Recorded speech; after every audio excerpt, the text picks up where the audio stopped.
नमस्कार मित्रों, an option पर एक बार फिर आप सबका स्वागत है।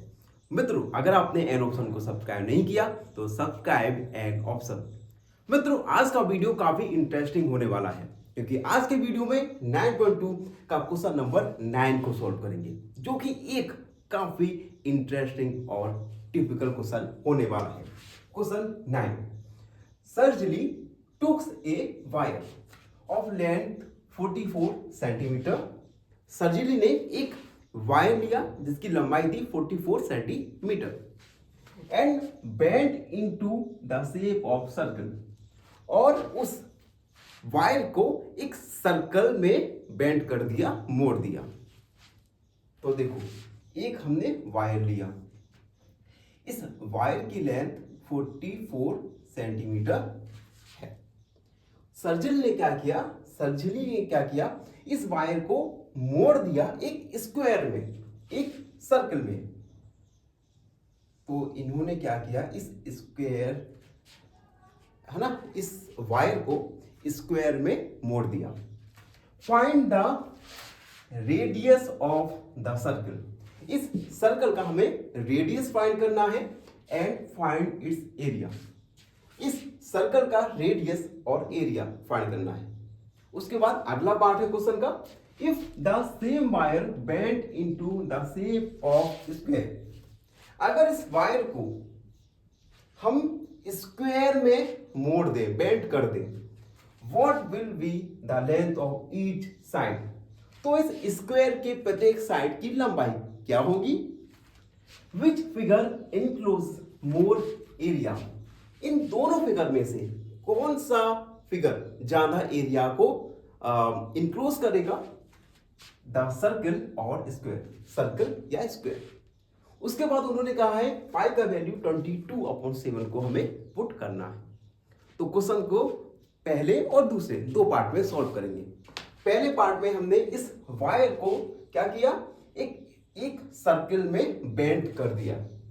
तो हम लिखेंगे टोटल लेंथ ऑफ वायर की टोटल लेंथ थी 44 सेंटीमीटर। अब हमने क्या किया, इस वायर को स्क्वायर में बेंड कर दिया। तो जो स्क्वायर की जो सर्कमफेरेंस होगी वो इस वायर की टोटल लेंथ के बराबर होगी। तो हम लिखेंगे दी wire is converted into square since the wire is converted into circle. हमने क्या किया, इस वायर को सर्कल में बेंड कर दिया, कन्वर्ट कर दिया। देन सर्कमफेरेंस ऑफ सर्कल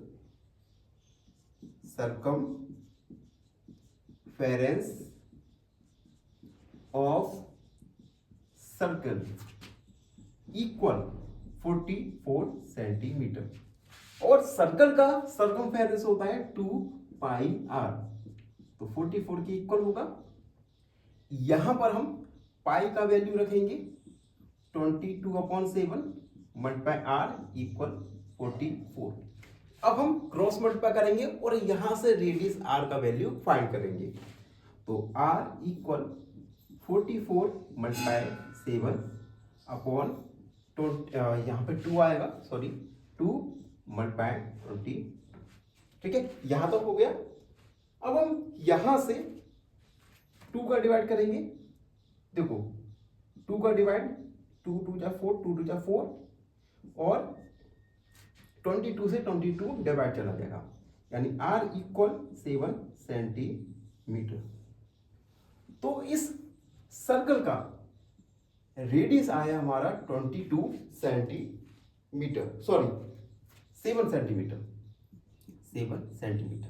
ठीक, अब हम इस सर्कल का एरिया फाइंड करेंगे। तो हम लिखेंगे now area of circle pi r square.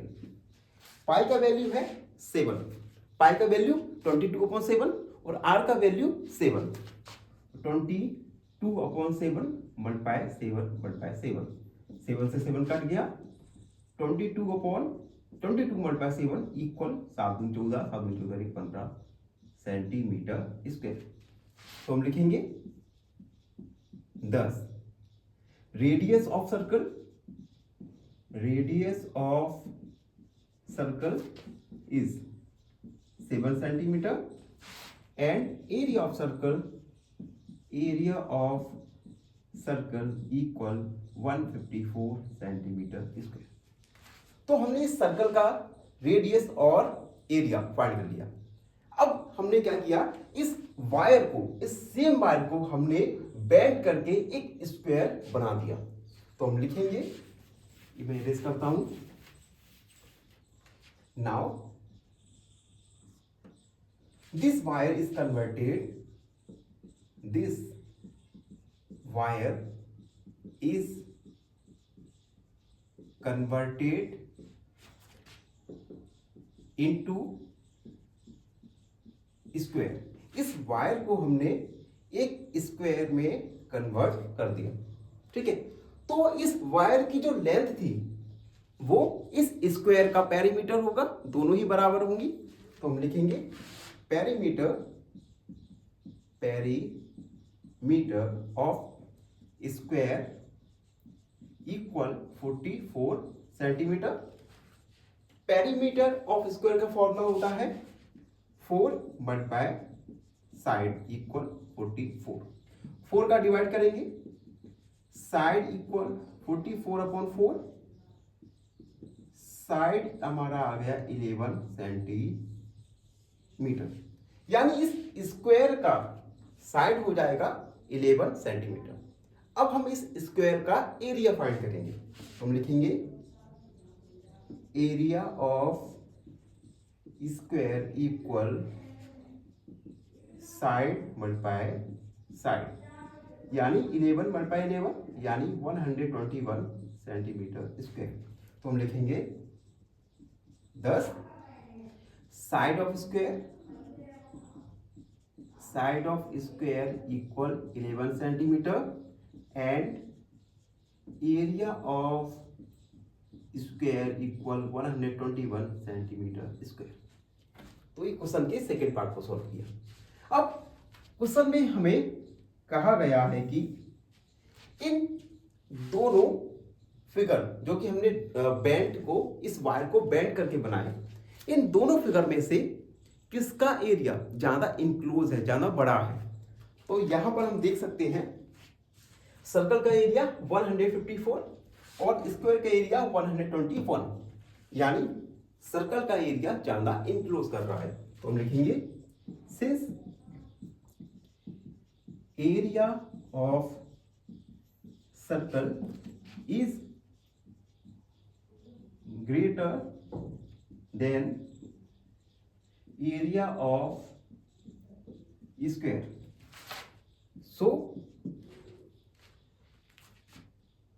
so circle encloses more area, यानी सर्कल ज्यादा एरिया को घेरता है। तो इस प्रकार से हमने एक डिफिकल्ट क्वेश्चन को सॉल्व किया। आई होप आप सबको ये क्वेश्चन का सॉल्यूशन अच्छे से समझ आ गया होगा।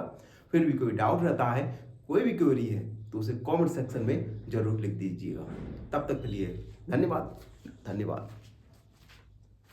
फाइनली एक क्वेश्चन पूछूंगा आपसे। क्वेश्चन है the data is 14, 18, 14, 20, 22, 18, 14. What is the mode? Option A 18, option B 14 या ऑप्शन सी 20। इस क्वेश्चन का आंसर कमेंट सेक्शन में जरूर लिखिए। बने रहिए हमारे साथ एन ऑप्शन पर। धन्यवाद।